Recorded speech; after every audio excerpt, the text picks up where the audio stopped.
Now, time for this. Jen's Regional Roundup. Yes, our first caller of the day, we're going to the Midlands, and Sarah Jane Foster is standing by. Good morning, Sarah Jane. How's it going? Good morning, Jennifer. How are you? I'm not too bad. Listen, before we get into all the news in your neck of the woods, what is this story with you boxing? Who are you boxing the head off?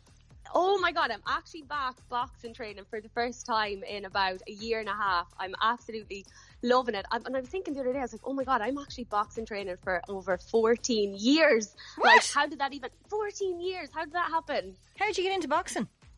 So my brother and my fiance, they've been boxing like all their lives. I would have grown up with it. My brother would have been boxing at a very young age.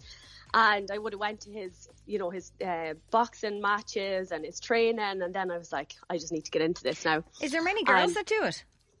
There's actually not. There's only a few girls that do be in the classes. But it's mainly lads, yeah.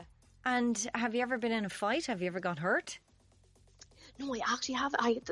The lads kind of go easier on you. Now, I did spar Niamh Alger before, and she's so hardy, so she definitely put me through my paces. Oh my God, Katie Taylor! Good You'll be the next though. Katie Taylor. Look at you. Is it something that you? I mean, how often do you do it? Are you doing it a couple of times a week, or what's the crack? Yeah, so at the minute it's actually twice a week. So I do it Thursdays and Tuesdays with my trainer Tony, who's been my trainer for all the time I've been boxing. Lovely. So would you recommend it? Oh, 100%. Like, you get so much discipline out of it, and you just it's a different level of fitness than any other sport I've ever done. It's so, it's amazing. So good. Lovely. Okay. Well, it's great to learn something about you. Tell us, tell us what's going on. So we love a bit of entrepreneurial spirit here on the show. So tell us about Handy Hooks. What are they? Yes, so Handy Hooks, basically Chloe Hopkins and Amy Kelly, they're two young entrepreneurs from Ballymahon Vocational School in County Longford. So Chloe actually came up with Handy Hooks when she was going football training over the pandemic. The dressing rooms were closed, so they'd nowhere to put up their gear bags or their jumpers. And she came up with this great idea of Handy Hooks, where basically it's a hook that hooks onto, the mesh wires that are around football pitches. Mm-hmm. And she came up with this idea, and then Amy Kelly came on board then. So she's doing the financial side of the business. It was actually their teacher, Miss Anne Hall, who was extremely supportive behind their project. And it's going really, really well for them. AIT are actually on board for developing the prototype for Handy Hooks. And how old is Chloe? Do you know? They're only 15, they're so young, but they're so driven. Yeah, that's incredible. We have a little clip. Let's have a listen. Handy Hooks is a plastic hook that hangs on green mesh fences. It holds sports gear and clothes. It comes in two parts which clip together.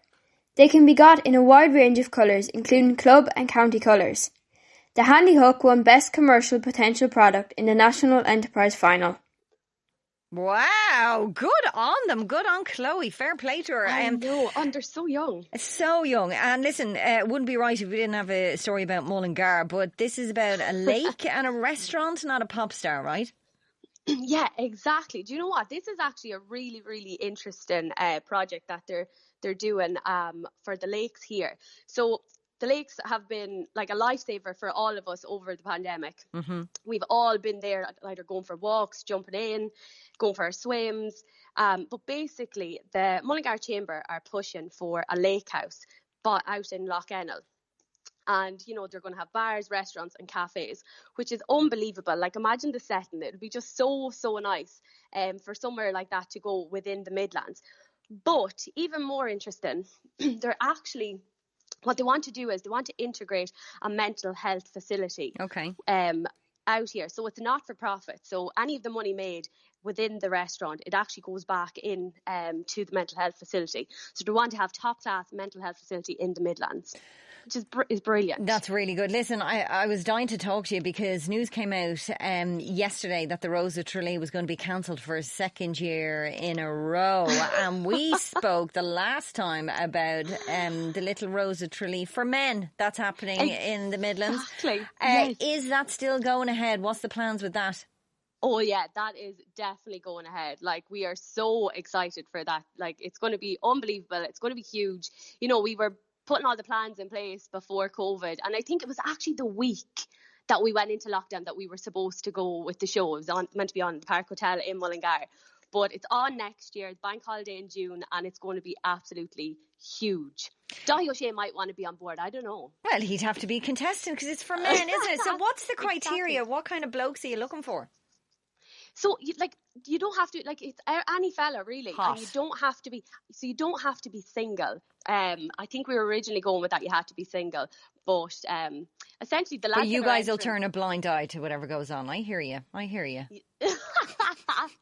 Exactly, but then they're getting girls then to be their escorts on the night, and the show is going to be absolutely huge. So there's going to be 4 judges, 2 presenters on the night, and it's like, you know, they're going to be doing tours of Westmeath. It's going to be brilliant. Unbelievable. Well, at least that's still happening. I'm all for that one. Listen, Sarah Jane, thank you so much for all your news from the Midlands. We'll be right back. The sound of the nation. Jennifer Zamparelli on 2FM.